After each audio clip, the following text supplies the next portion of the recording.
And we're live. Hey, everybody waiting in the chat. Welcome to the Flippin' Hippos. Thank you for joining us tonight.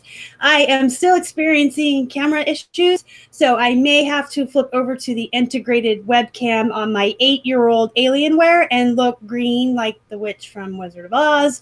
So if that happens, I'm not sure if it's better than the flickering that we have been experiencing or not. I am getting a new computer this week, so next Sunday you won't have to deal with it. Hi, Justin. Thank you for coming. I see my mod, Holly. Hi. I'm going to wait for a couple more people to get in, and then I'm going to introduce you to my guest. There's 7 people. Everybody say hi. Now there's 9. So I guess I'll go ahead and without further ado, introduce you guys. Alma works from home full-time doing eBay, but only very recently did she leave her corporate job to do that. And tonight we're going to pick her brain on how she did it successfully and how it's going for her. So if you want to say hi and introduce yourself to everybody.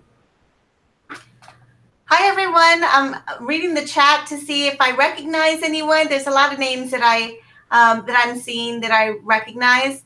Hi, guys. Hi, Gina. The Liberated Mommy. Hello, Donatella. Hi, everyone. Yeah, I am super excited to be here. Star was on my channel, and when she offered this, I was like, yes, because I've been watching you for so long. Because I love to sell plushies. Not the plushie queen. I think she's gotten that title and deserves it. But anyway, so I enjoy her videos, and yeah, I want to talk about going full time. I think it's something that every reseller kind of considers at some point, even like me, that never intended ever to do this full time. Okay, so when did you start selling on eBay? Like, how long have you been selling and been a reseller?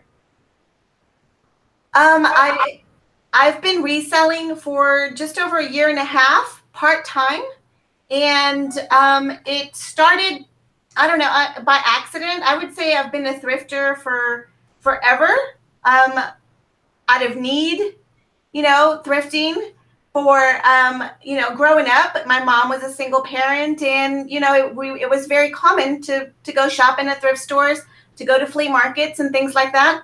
So thrifting has always been something that I enjoy. And then I was a shopper on eBay, on Poshmark even, and Mercari before I ever sold anything.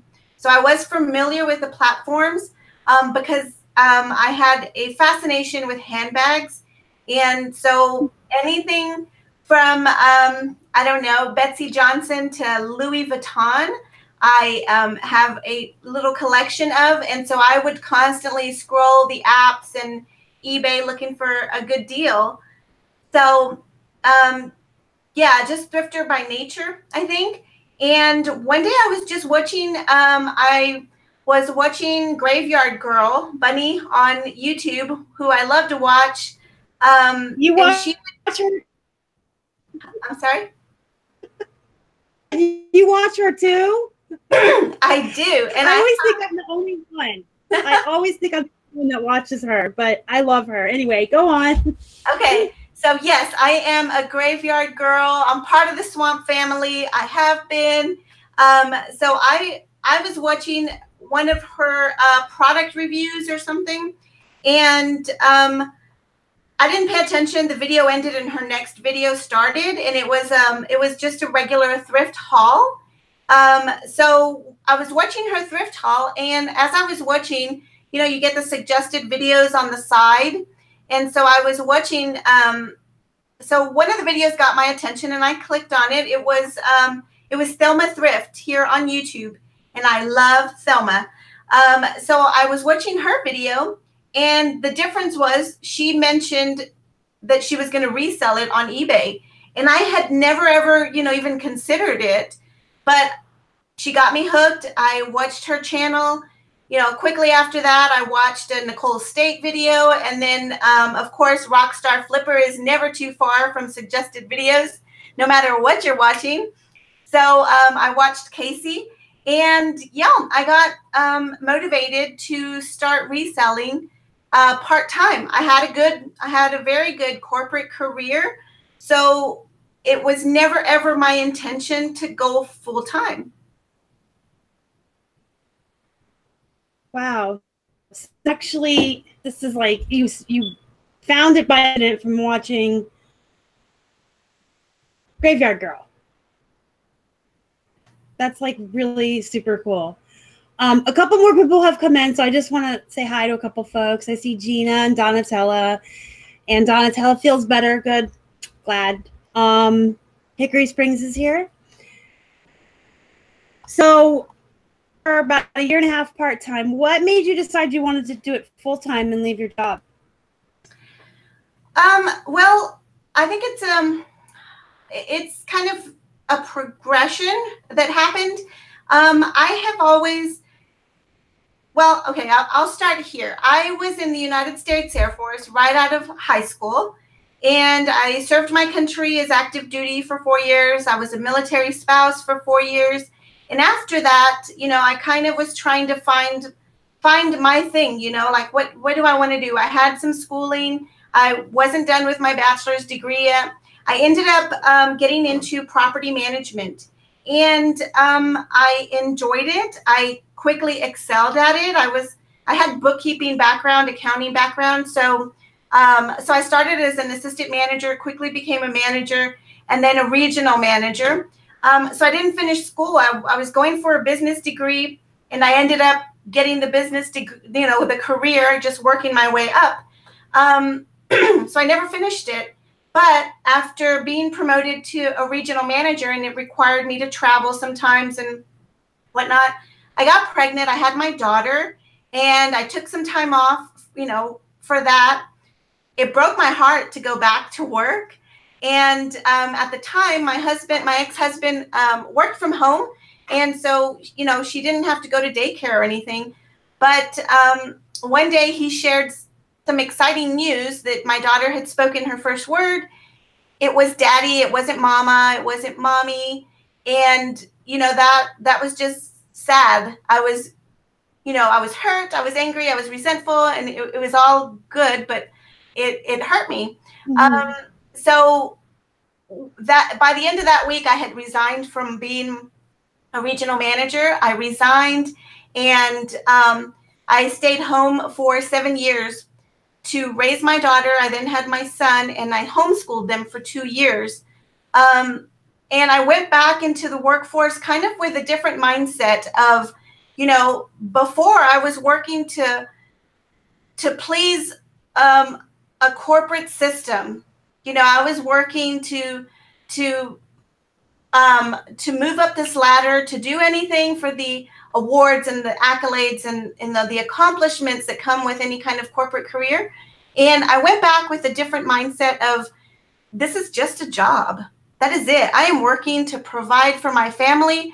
They are the reason. This job is just a means to that. And so I had a different perspective. That doesn't mean that I didn't work hard, because I did. And I had a career in that industry for 20 years, up until I left recently. And it was financially rewarding. But just over the years, and as I started to resell on eBay, and I did well at it, just part-time, I saw that I don't want to wait for someday to enjoy my everyday. And so I made the decision to get debt-free. That was my first goal. And once I knew that I wanted to do this, I knew that I had to purchase my home, the home that I've wanted, because we were renting, and I wanted to purchase a home. That would be very difficult if you're self-employed. And so I just made it kind of my mission to reinvest everything I was making that I could into my eBay business, pay off some debt, finally apply for a VA loan. And once I closed on my home, I knew I'm going to walk away from this career. That's awesome. Do you by any chance follow Dave Ramsey?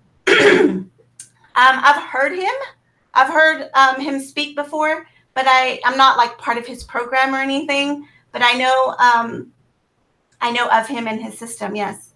Yeah, like every time someone mentions to me getting debt, we have no debt. We have absolutely no debt. We buy everything outright, and if we don't have the money, we save up for it.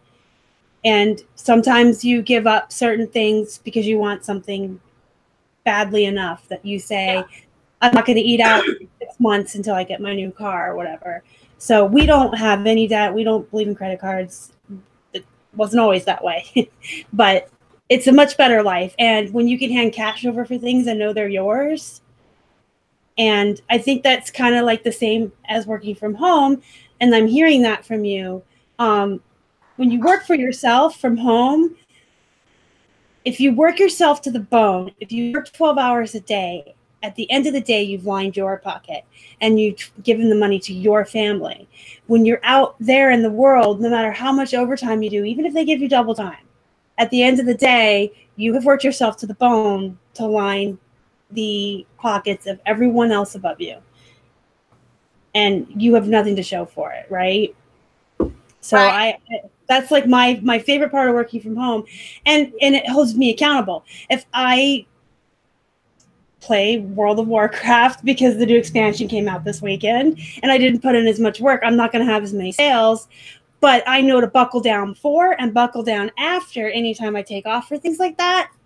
And I get back what I put into it. So if I work really hard, I get the rewards, not somebody else. Right. I think, and this I may have heard on Dave Ramsey when he was on a radio show or something. And it was live like nobody else so you can live like nobody else. And that really is what I kind of took to heart for a little while was, just I would go to work, do my, 9 to 5, and then have dinner. And I would go to work, take pictures, package and list things on eBay. So for a year and a half, it really was, working in the trenches at night, trying to build it up to something that was going to be something that I could walk away from my corporate career and jump into something that was already established. Hi, June. I see you. Hi, thank you for joining us. So before you left your corporate job, you knew you had debt-free. You knew you wanted to own your own home. Did you have like a goal as far as how many listings you wanted, how many sales you wanted coming in, and how much money you had like saved up in a nest egg? Yeah, excuse me, sorry. Get a drink, it's okay.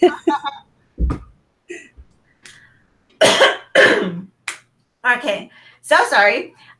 Yes, I absolutely wanted to, when I say debt-free, there was a portion of my career where I was working on a military installation as in their base housing. So it was still property management. And I got comfortable. It was a great job. Sorry. It was a great job. And it was then that I realized that long-term, I needed to find something else to kind of supplement and do. I walked in one day and I was laid off. And I had just gone through my divorce. I had just gone through a divorce. Had gotten myself on my feet, kind of. Sorry, guys. Okay. My throat gets really loud a lot. You're making me... Now we're just both going to be like, hacking up. So anyway, I walked in. I was super comfortable. I was recently divorced. I thought, I'm finally, everything's going to fall into place. I'm going to, everything's great. And I was laid off. They said, I'm sorry, your position has been eliminated. You haven't been here that long. Your duties are being done by somebody else, and we don't need you anymore. That was another kind of eye-opening sympathy coughing really started. So anyway, so So that was another kind of thing, you know, every experience through your life kind of feeds what decisions you might make later in life. And I think that's what happened with me. I'm 47 years old now. And so that situation, now that I got once I got this other great job that I was at this last time, it was just a different thing. You know, I'm not, everybody's replaceable. Mm-hmm. And they are. Yeah. I can tell you that the way I ended up full time is completely different than you. I was sink or swim. I was injured at work. I'm still litigating, so I can't talk about it too much. But once the case is closed, you guys can all have the story. But I basically felt like I gave them everything and went above and beyond. And at the end of the day, they just kind of stepped over my dead body and went to the next person and didn't care. Right. You're just cogs in a machine. And when you work for yourself, that's not the case. You're not just going to lay yourself off. You matter to yourself. And when you're working for yourself, I feel like it's a lot more rewarding. Well, and I was in direct care. I took care of adults with disabilities. So I will say that is very rewarding, taking care of people. And I worked in nursing homes, and I would get attached, and I would absolutely fall in love with people that I took care of.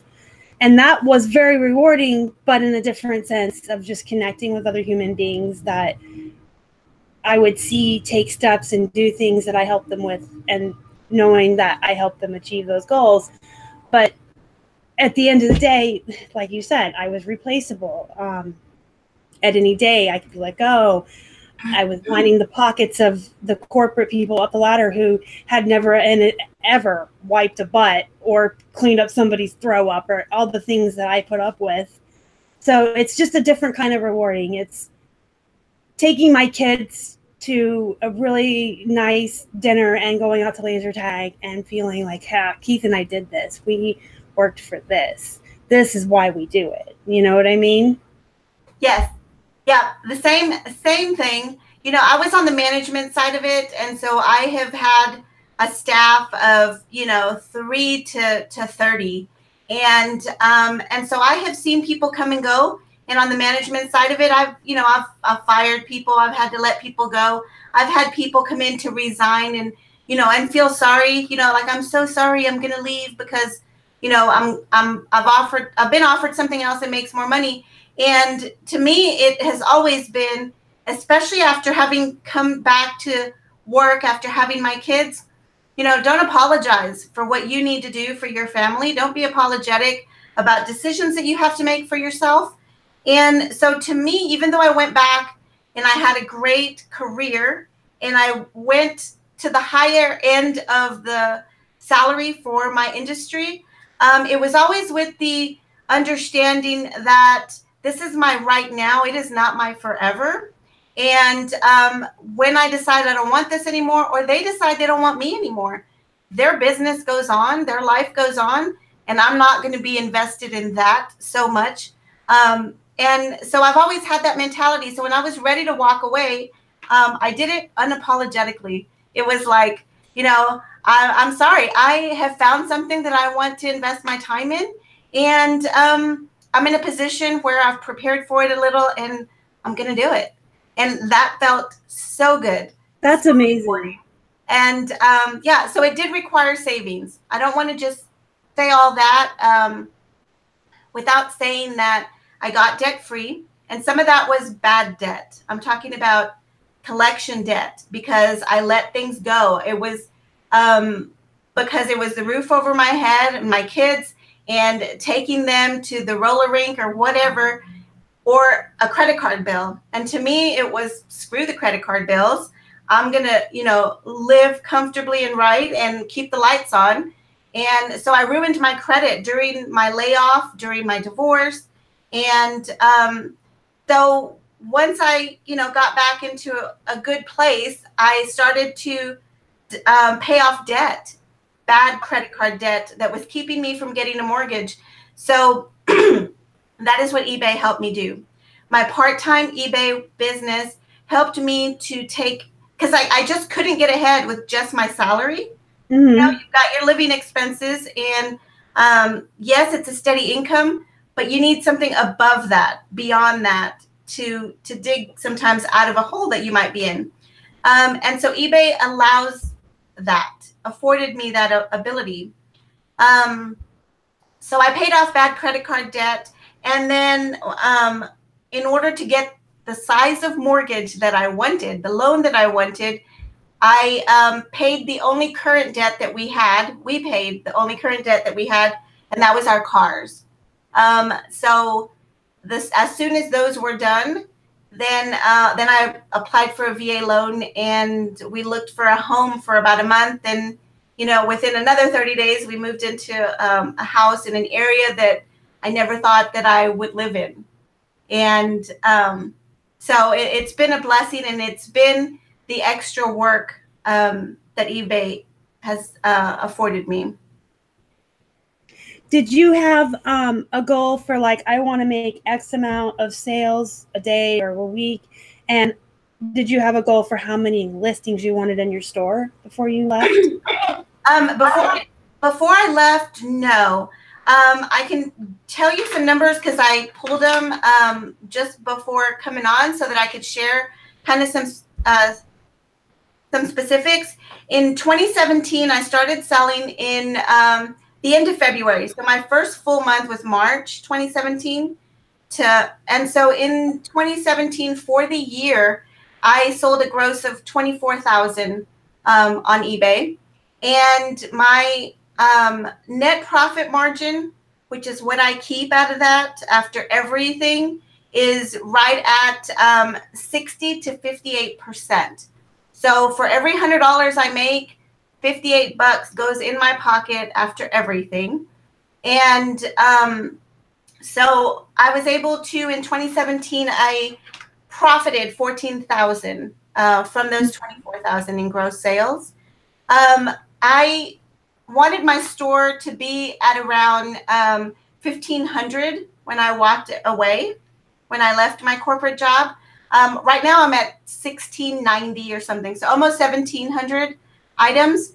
And that is at a 0.5% sell-through rate, I think, that I mentioned to you. So I'm not a quick flip kind of seller, though. So I'm okay to wait, you know, for the sale, because I have seen that they come, that it happens. So right now, before Q4, I want to get to 2,000 listings, and I don't think that's unrealistic from where I am right now. And yeah, so but what I did to plan for going full time was get my store over 1,500 items, and, you know, consistently stay there. And I saved enough for 4 months of expenses that I have in savings that I haven't yet had to touch. I went full time at the end of June, so July was really my first month. And with my last paycheck, I paid, you know, all of my July bills. And with what I made on Posh and eBay in the month of July, I paid all of my August bills. And I still have 4 months of expenses sitting in savings untouched. And exactly. Right. And so that, yeah, I had hoped for 6 months, but it would have required me to work through the summer. And I really didn't want to. I want to use the summer to kind of gear up for Q4. Right. That's smart too. I mean, Dave Ramsey says 4 to 6 months, but 4 is okay, I think, if you're using the time wisely to, like you said, ramp up to Q4. 2,000 is really attainable. We had over 2,000 for a long time, and when I started focusing on Posh, we've dropped. We're at like 19. Our goal for Q4 is 3,000. So there's 2 of us, though, and I'm about to ramp it up. We were talking before the show. I told you we're going to reorganize and get ready. And then, like, I wanted to also comment on your 0.5% sell-through rate. That's pretty much what we hang at, and I think that's pretty normal. I know that Casey talks a lot of times about the 1% sell-through rate, and he usually does hit it, and there are a few that do, but I think that those are less common. if you're doing used clothing, used shoes, toys, plushies, the things that you and I flip, I think it's more common to see that 0.5% or even lower. I don't know if you watched Megan Mawini on Casey's hold on. Casey's show. On Thursday, her sell-through rate's a lot lower than 0.5. She's got like 3,000 and she sells like 15 or 20 a day. So I don't think it's abnormal for us to have low sell-through rates for what we're doing. And then like Megan, she does a lot of jeans, and I think that it's hot and it's summer. And I think when fall rolls around, she's going to kill it. She's going to probably get close to a 1% sell-through rate because of what she has. So I just wanted to point that out because I know a lot of people, when I say I have a 0.5, they're like, what? And I'm like, it's pretty normal, I think, for what we sell. And it goes up. I've had 1% for a little while, and I've had less. It depends on what's in your store, the economy, who's doing what. I think it's on a lot of stuff, but unless you're like doing solid cell phones or electronics, I don't think that you're going to see that solid 1% or higher, like consistently. Right. I think more than anything, because I think percentages and gross numbers are kind of flashy. You know, everybody shows their gross sales and whatever. All of that really, it doesn't mean anything. You could show, 20 packages every day or 30 that you're sending out every day. That doesn't mean anything. It doesn't tell the true story, what you paid for your items, what your percentage of profit is, and what you're keeping. And so you just can't compare yourself. I would say this: know your numbers, because there is no way to do well at this if you don't even know your own numbers. Exactly. So you have to track yourself, track your numbers. Don't get caught up in, just the flashy numbers. Know the details of your business, know your expenses. And that's the only way you can measure growth, and the only way you can plan to exceed it and do better. And that's very good advice. And I think that you are lucky in the sense that we get our items at such a low cost of goods. Our profit's about 58 to 62% also.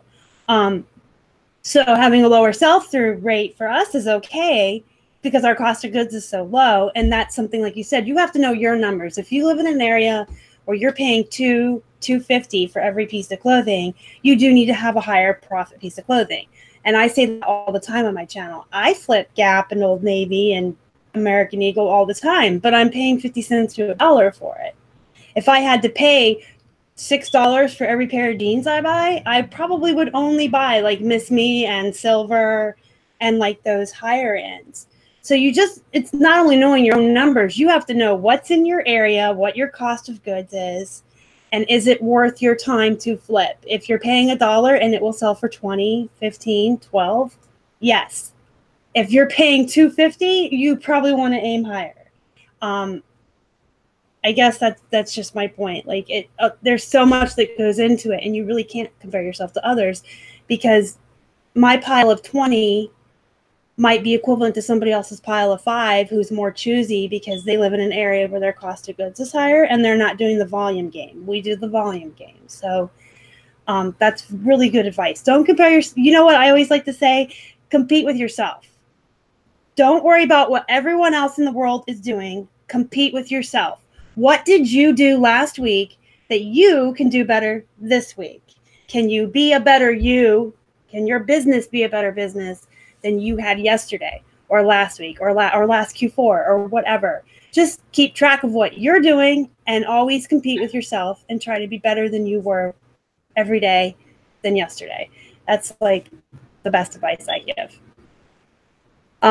Do you want to open it up for questions, or did you have like more you wanted to talk about first? No, yeah, we can get questions. I wanted to show you my plushie sale for today, Miss Plushie Queen.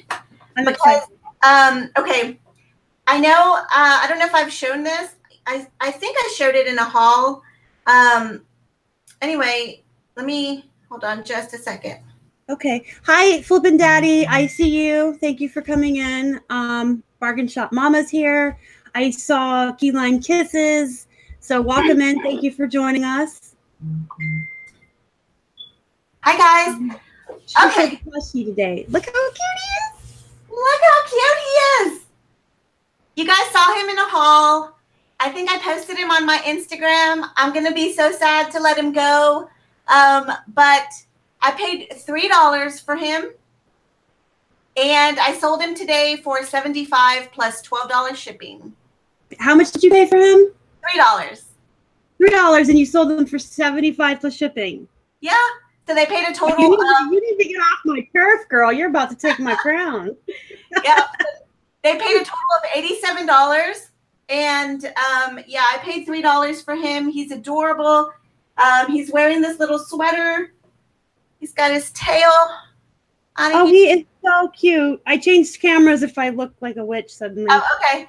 So yeah, he's adorable. I love his feet. Huge. He's huge. Where'd you find him? At the Goodwill bins. He is so awesome. So it's $3 just based on the weight of him. Yeah. So I don't know. I'm not the plushie queen, but I deserve a spot in your court. Yeah, you certainly do. You certainly do. You can be in the what did they call that back in the day? The ladies in waiting that were all around the queen all the time. I'll take it. That is an amazing flip, and that's an amazing find. And I think that I always say, if it's a recognizable character and it's big, you want to grab it because people will pay. They will pay up for those larger plushies, and even with shipping on it. Can you still see me, or do I need to change back? It looks black to me. I can see you. You just look a little jaundicey. A little jaundicey? That's what I said to Wade before we did our plush thing. He's like, I think you look better blinky because you look like you're yellow. And I said, I have jaundice. Yeah, so the other thing I was going to say on the plushie sale is I got a lot of offers for him, guys. I got, I was asking, I had him listed at $85, and I got offers of $20, $25. I got a $35 offer. I knew he was worth more, and sometimes you just can't be in a hurry. So plus I liked him hanging out with me, so I waited. I waited for a good offer. And how long did you have him in your store? Not very long, probably 3 weeks. Okay. Yeah, I mean, I'm all about the slow dime as well. And I think it's a well-known fact now that if I comp a plushie and I see that people are selling it for 10 or 12, but it has gone for 20 in the past, and I know my plush good enough, I'll list mine at 20, and the other 3 that are listed for 12 will sell, and eventually I'll be the only one left, and I'll get what I want. I know it's not like you don't want to get attached to your stuff, and you don't want to list it too high, but there are times when you know what you have and you know it's worth, and you need to list it at what you feel it's worth. And when you get the higher numbers like Alma has, like we have, when you have 1,500, 2,000 listings and you're getting that 0.5 or higher % sell-through rate, stuff's going to sit longer before it moves, but you're going to be moving so much stuff every single day that you can sit on everything until you get the price that you want. It drives me nuts, especially with the plush. When I have a plush I know is worth $40 and I see people letting it go for 12. It's like, you cannot be that desperate for money that you're undercutting people that much. I did see a question in the chat. I think Holly answered it, but we'll touch upon it. We'll let Alma answer it because she does have very good mind as far as bookkeeping and accounting. She's really good. Donatella asked, how do you figure out your sell-through rate? Your sell-through rate is listed on your seller hub. You can see that, but a quick way is how many sales do you have a day as opposed to how many do you have listed.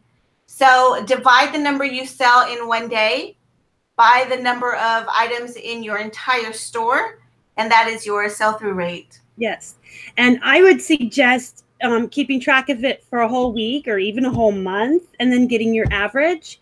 So if you did it for a whole week, you would add it up and divide it by 7 to get your average. And if you did it for a month, you would add up every single day's sell-through rate and divide it by 30, and you would get your average.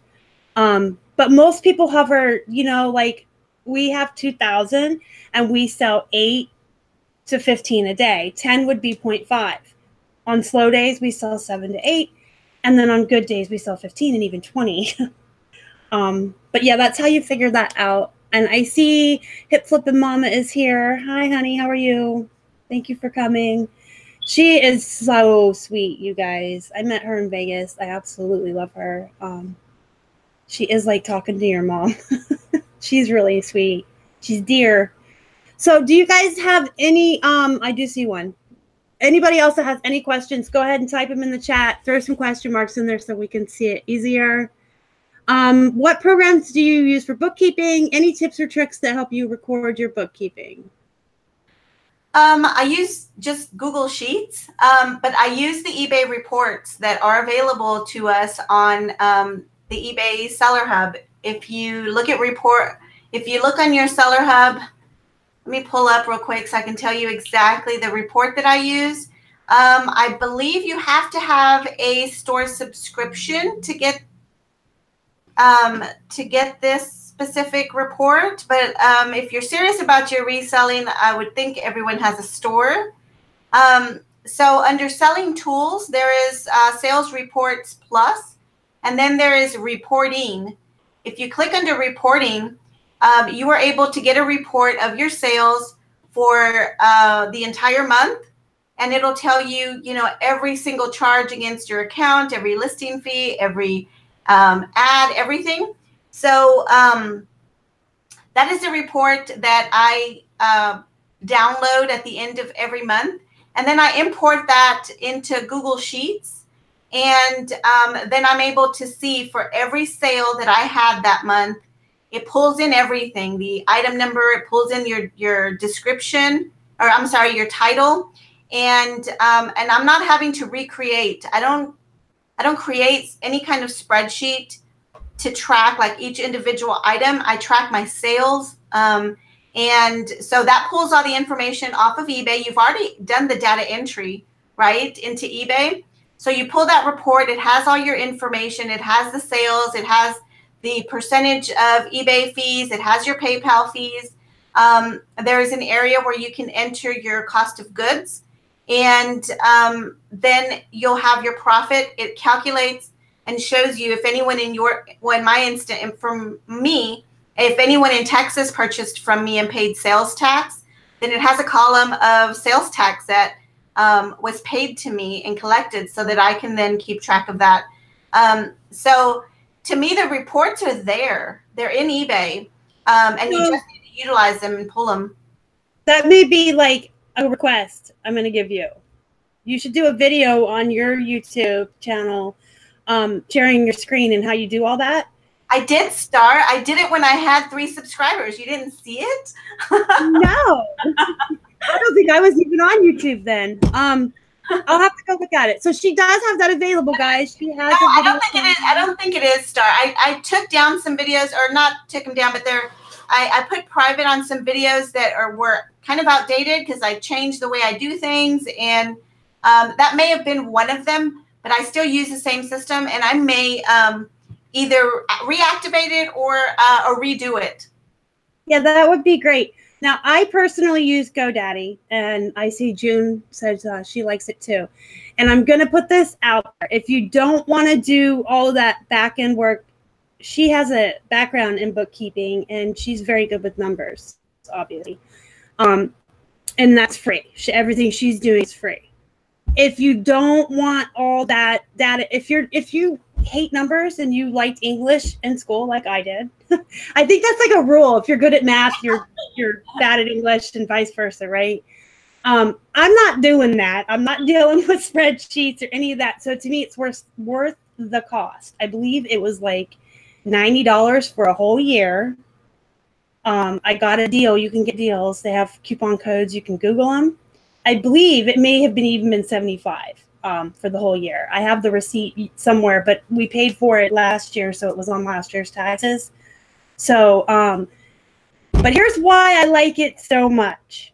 It integrates with eBay, and it sucks everything in there for you, organizes it in categories for you. And the only thing you have to manually enter is your sourcing. So once a week, you got to sit down with your receipts from Goodwill and your receipts from your yard sales. And if you're not keeping a book of handwritten receipts from your yard sales, you need to be, because that's going to be important when you go to do your taxes.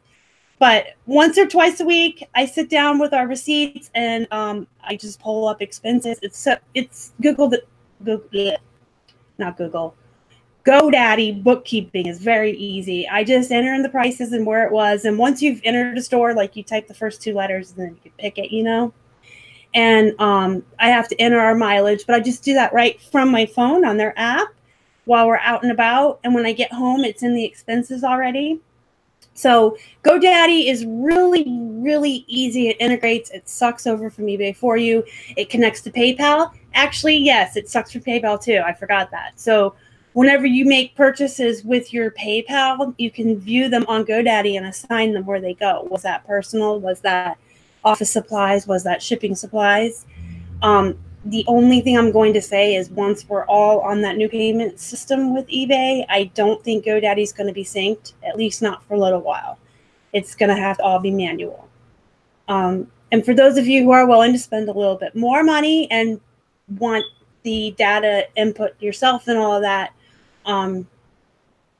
QuickBooks, is that what most people use, QuickBooks? But that's way more expensive, and it's almost like doing it the way Alma does. And I kind of feel like if I'm going to spend money on a program, I want it to make my life easier, because if I wanted to sit down and do the work myself, I'd be doing it for free, right? But what I will tell you is I do use QuickBooks Self-Employed, and that is for tracking expenses separately from what I described was how to track, you know, my profit margin, how to see, you know, what I'm making on each item. And but I do use QuickBooks Self-Employed. I have the app, and I can at the Goodwill grab my receipt and take a picture of it, select business expense, select the category right from my app, and it puts it into QuickBooks. So it's super easy. Plus, I can it'll detect when I'm driving, and then I can say, yes, it's business trip. No, it's not. So there's a lot of information and apps and things that can make tracking your information easy. And you have to just find what works for you. Yes. And I'm going to tell you, if you're not organized now, you need to be organized. I'm a very organized person, and tax time for me and Keith was a breeze. We were done in like 2 hours. We did it ourselves. We didn't even hire anybody. Like, we keep our books so good and so organized. It was like 2 hours later we were done, and everyone else was putting it off and freaking out. And I'm like, you know, if you just stay organized from the beginning, if you come home after, you know, if even just sit down every Monday and put in everywhere you bought stuff at the yard sales or wherever you sourced, and your mileage, if you keep track of it as you're going, things are a lot easier. Now, I'm going to admit something here, because I do try to be really honest and transparent on my channel. I haven't done my books since Vegas. But I came home with, like, because Vegas, anything that wasn't alcohol or entertainment was a tax write-off. So we have food. Oh, it's just, I haven't, because it's daunting. But I'm still, like, writing down our yard sale since we've been back, and the mileage in the app. But all my receipts from Vegas and moving forward are in this little stack on my desk. So I'm not even filing my own advice. But, you know, when I got back from Vegas, we were really all about that push of list, get the store back to where it was. And we were spending a lot of time on Posh and eBay. And to me, like, getting the store back up to making the money it was before Vegas is more important right now. And then one day I can sit down and go through the receipts. NW Purple Sparkles wants to know, what kind of inventory storage system do you use? I use a bin system that everyone, you know, kind of shows on YouTube. They are clear plastic bins. I use inventory sticker numbers. Everything goes into a clear cello bag. I don't know, you can't see that over there, but over, maybe this way. Well, you do have a very good video about this on your channel. people Yeah, need to go so watch. they're clear cello bags, and you know, so everything is packaged. Even shoes are, you know, packaged away, and you have to have some kind of system. There's no right or wrong. You know, you can use racks, you can use hanger system, whatever it is. Just know your system, because you're the one that's going to be, you know, going crazy when you can't find something. So yeah, it's the same as your money. If you don't get organized now, and we were 1,000+ items in before we decided just to fix our system and get organized. I don't recommend that. Really don't. And we're back to being disorganized. I don't recommend it. Everybody, I'm going to do a video next week on some of the things you need to do to get ready for Q4. And I'm spending a big chunk talking about organization, because we all sell like twice as much in Q4, right? Yeah. And when you're selling that much more, you don't want lost items. You don't want dings for cancellations. You don't want to waste your time. If you're used to selling 5 things a day or 10 things a day, and you suddenly have 10 or 20, that's going to be hard enough to adjust to with the labels and the getting everything out the door. You don't want to be wasting an hour every day looking for one shirt. You need to get organized before Q4, not just your inventory, your workspace, your dev piles, but we'll talk about that more later. Thank you to Melanie May. You subscribed to my channel. Thank you so much. The Liberated Mommy. Thank you for subscribing to my channel. Oh, everybody needs to. Her info's down below. Maybe my mod will copy paste it into the chat for us. I'm getting alerts. Yeah, go ahead. What mistake did you make, or did you have an unexpected challenge that you ran into when you started to go full time that you wish you would have known before? Nothing that I would have wished to know before, but I can admit that I started off, one of the reasons that I wanted to work for myself is I'm getting older, right? I'm 47, and I just wanted to own my time, own my days, do what I want, how I want, when I want. If I want to work till, 4 in the morning, then I can do that. So one of the mistakes I made early on was trying to do too much too fast. The first week of being a full-time reseller, I burned myself out. Like, I was exhausted. I was like, oh my gosh, I listed like 50 things in one day, 60 the next. And, I was going so hard at it. And I lost my whole reason for wanting to do it. And that was to take it easy, work hard, but work smart, right? Work for myself. And I want to have breakfast with my cats. That was one of my things. I'm going to have breakfast with my cats. And I'm glad to get you, but I have an evening snack each night with my hamsters. Yeah. So, I wasn't able, not that I wasn't able to do that, but I got so driven. And it was just crazy. It was madness. And I realized at the end of that week, I don't want to live like that. The whole reason I wanted to work for myself was to, anytime my kids walk in and want to talk to me, everything else stops. And I will sit and, I have a YouTube Friday morning tea time with Alma. And I call it tea time because that is what me and my daughter call when we sit down and talk. She'll tell me, I have some tea to spill. And we talk, she tells me what's going on in her day or whatnot, or her life. And nothing else is more important than that. So I didn't do that the first week, guys. I went so hard. I got burnt out. And yes, there's a time to do that. But then there's also a time to just pace yourself. And I had to learn that balance. And I think I already have. My kids go back and forth. They go to their dads and then they come home. And so on the 2 days, they go 2 days, they come back 2 days, they're here the weekend, and then we do it again and they're there the weekend. So so on the days that my kids are not here, I work hard. And I do a lot of photographing and listing, or drafting at least. And then on the days that they are here, they're my main focus. And I will stop and I will go upstairs and we will watch a movie, or do puzzles or whatever, you have to find that balance to make it worth it to you. I 100% agree. And I just want to add one thing. I think that it's important that we have me time as well. We need time for our kids. We need time for our spouses or our other halves. But I think a lot of resellers forget to recharge their own batteries. And you need that me time. I don't care if it's every morning, first thing, for the first 15 minutes, you go out on your porch with a cup of coffee and enjoy the wildlife. Or the last thing before bed, you sit down and read a chapter of a book. And I'm talking about a book for pure enjoyment, not how to or anything by Gary Vee or anything like that. Just something that you enjoy reading for pure pleasure. Or maybe you watch one episode of a show while you're, we all have portable devices, right? So if you wash your makeup off at the end of the night, you can add like a TV show in, and that can be your treat. You can tell I've thought about this a lot because I am a workaholic. I used to work 100 hours a week, not a day. I was like, I only get 24. I have more hours in the day than everyone. No, I used to work 100-hour weeks.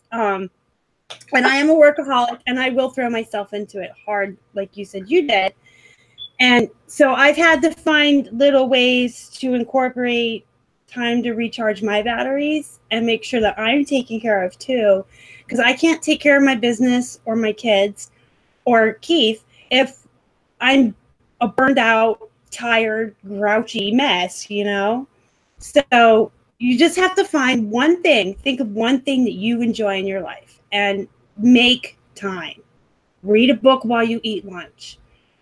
Go for a walk if you like being outside. Just incorporate at least one thing a day. And it doesn't have to be like playing a video game for all hours and wasting your time. 15 minutes, a half an hour.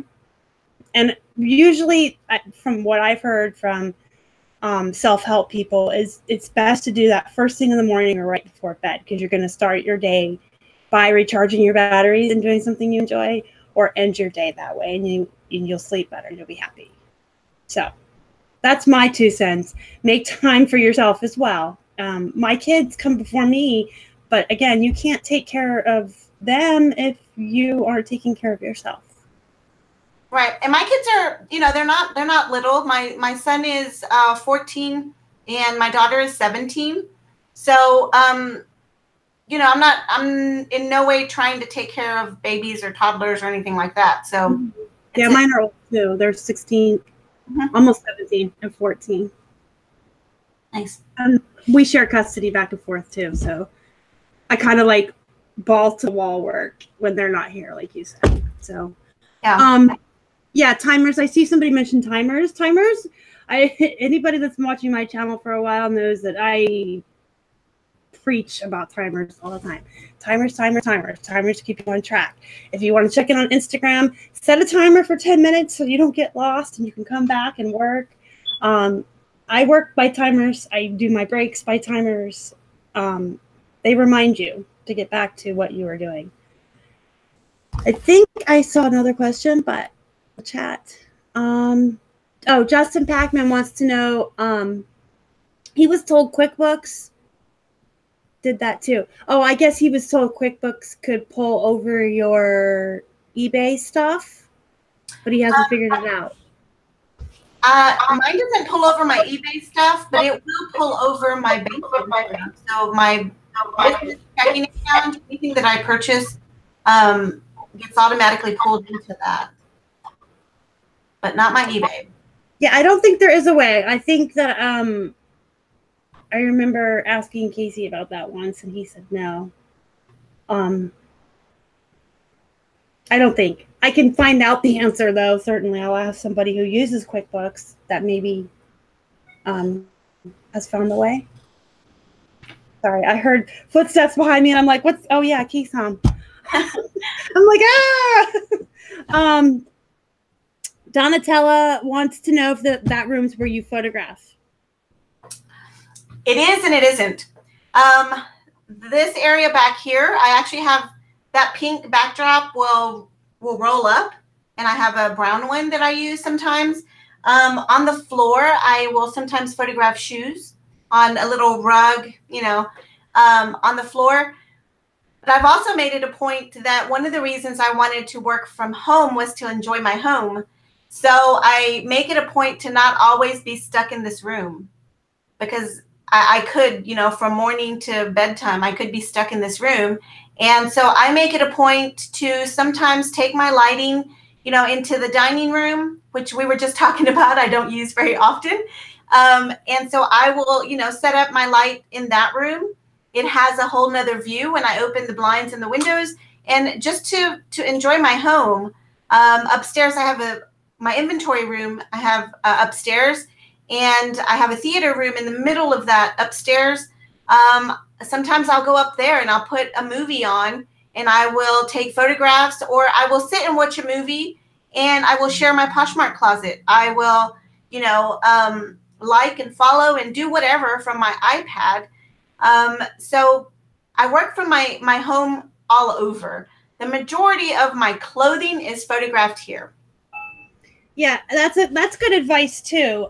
There's a lot of things that we do that we need to be focused and paying attention. Like when you're listing on eBay, you should probably have all the distractions turned off. But when you're sharing your Posh Closet, that can be so mindless and boring. And I do it. You're not the only other person I've heard say it. Put a show on, put a movie on, put music on, because it can be mindless. And when something is that mindless and boring, you're less inclined to want to do it, or to do it as often as you should.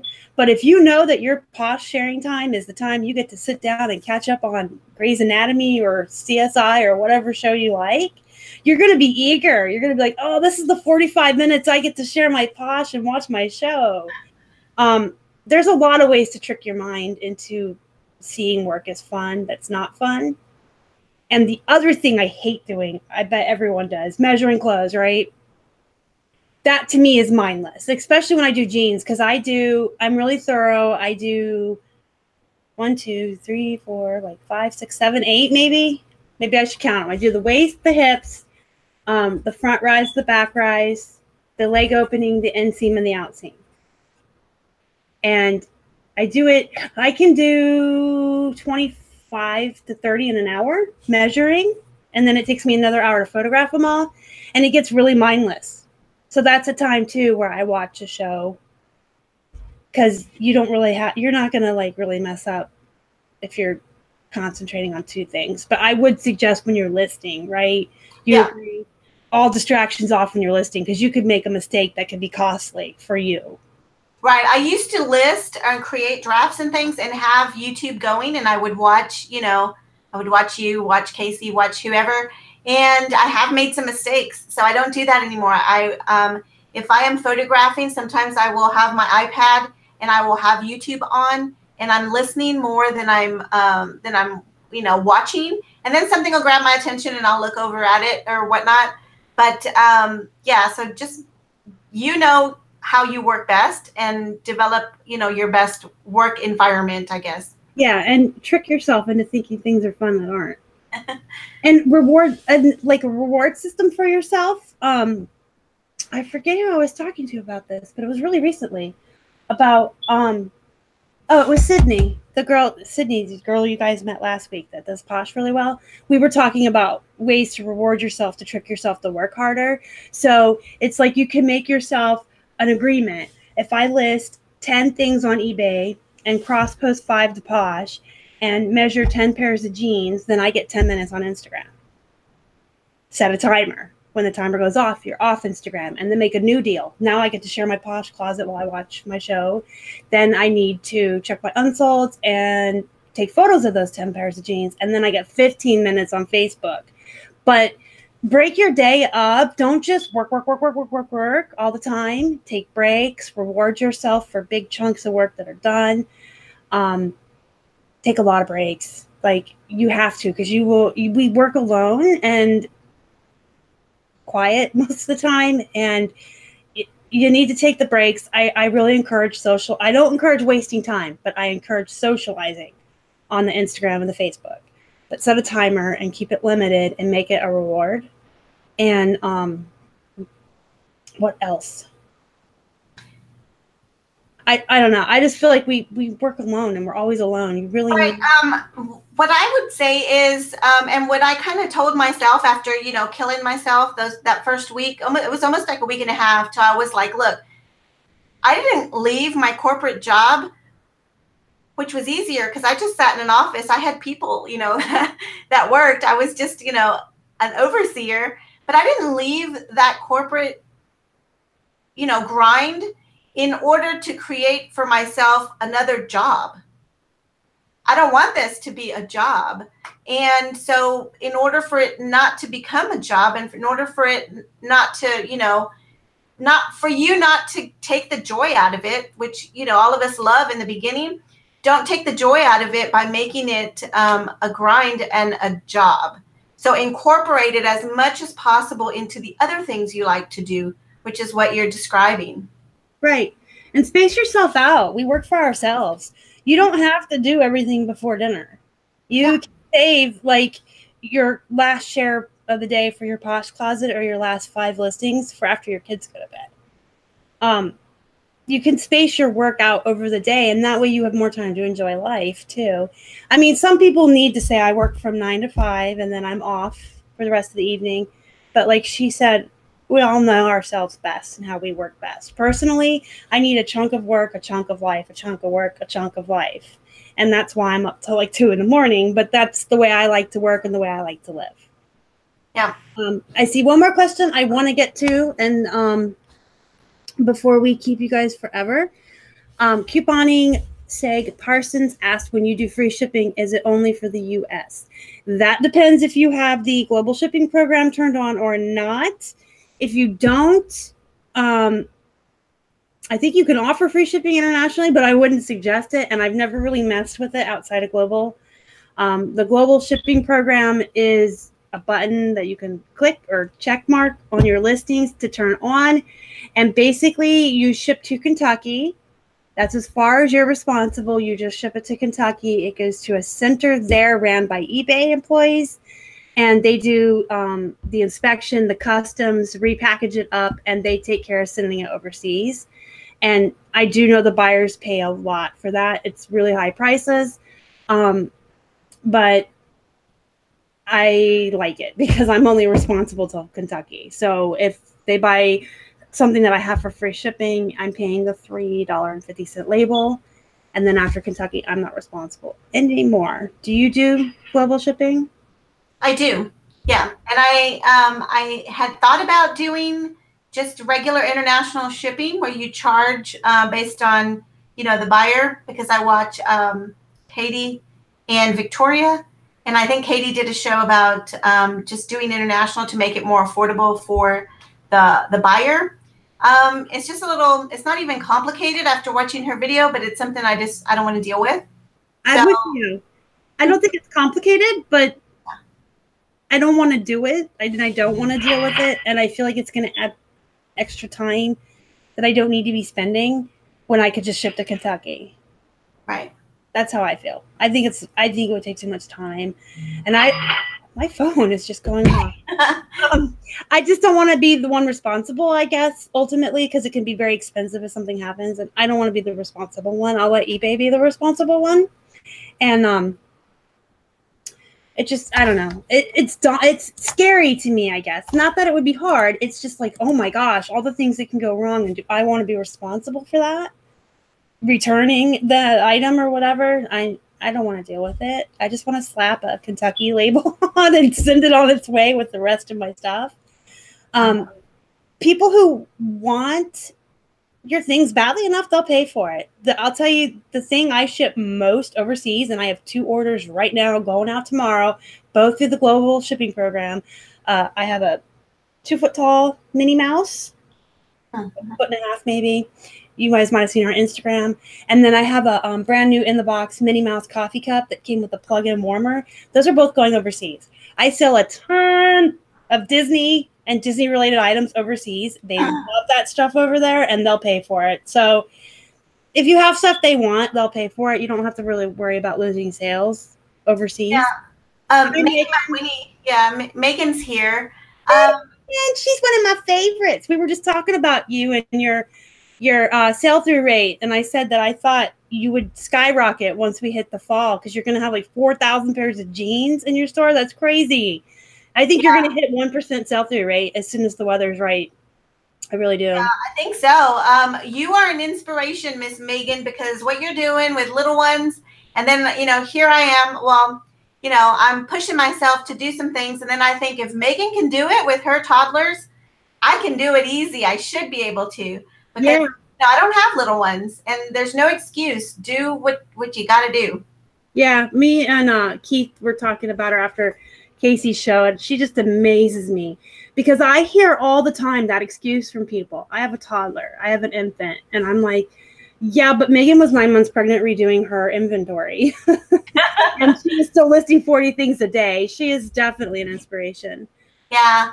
Even like part-time sellers, there's a lot of excuses, you know, that you have a 9 to 5, or, you know, you come home tired or whatever. It's really, how much do you want it? How much do you want to be able to walk away from that full-time job and do this?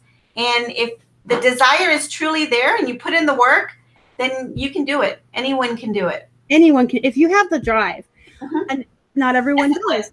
So maybe not everyone's cut out to be a reseller. And I don't mean that mean. I mean it with love. If you struggle with this, then it's probably not for you.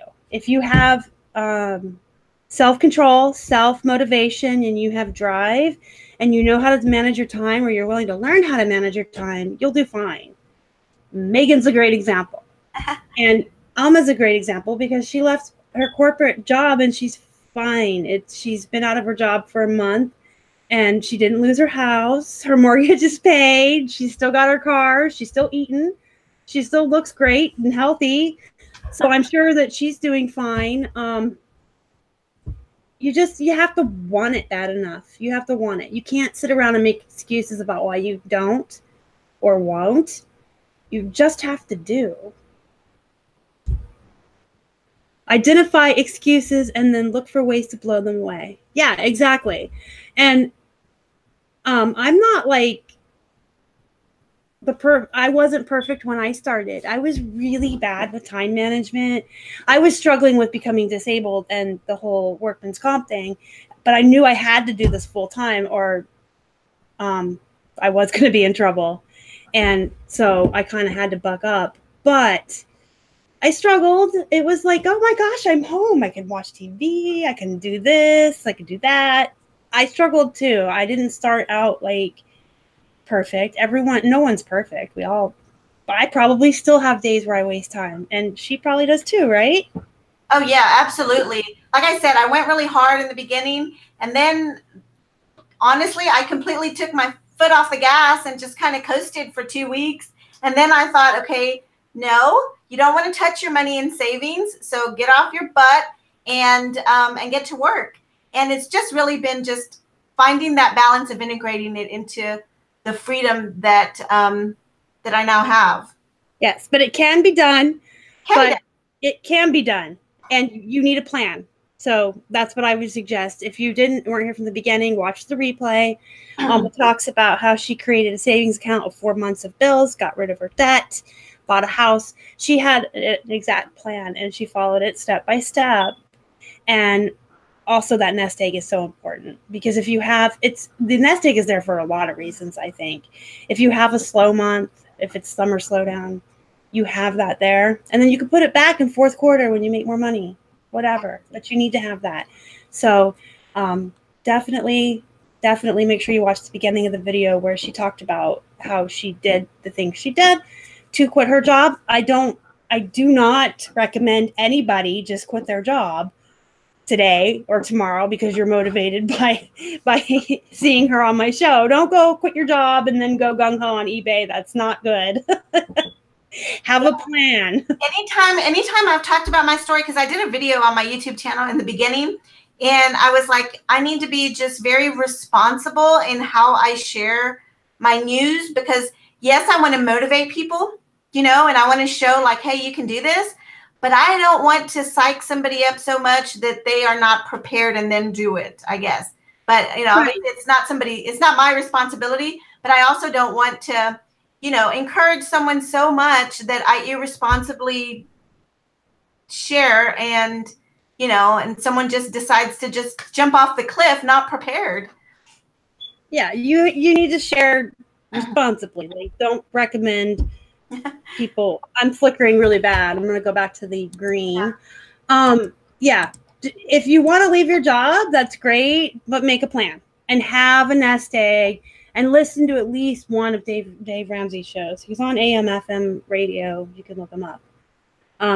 We've talked for over an hour, so I know everybody's time is money and important. Alma, do you want to have any wise words to end on? No, not at all. Not too much, I guess. I would just say thank you so much for having me. And no matter what level of your eBay business or any reselling business, because that's what we talk about, no matter what level you're on, don't lose the joy in it. You know, keep it fun. And I think that can be lost also if you go full time. And it just takes, you know, an effort to keep it fun. I think it would be very isolating and lonely were it not for the fabulous resellers that I've met and that I now communicate with kind of regularly, and then subscribers. It would, I love to work alone, so I don't miss, you know, other people, but I also like, you know, the interaction. So YouTube and Instagram and all the social media keeps you connected to others. Yes, that's our water cooler. That's our water cooler. That's our break room. Yeah. That's good advice too. Stay connected. Make sure you guys subscribe to her channel. She has so much good information on there. I actually stumbled on her one night looking for ideas for inventory and shipping.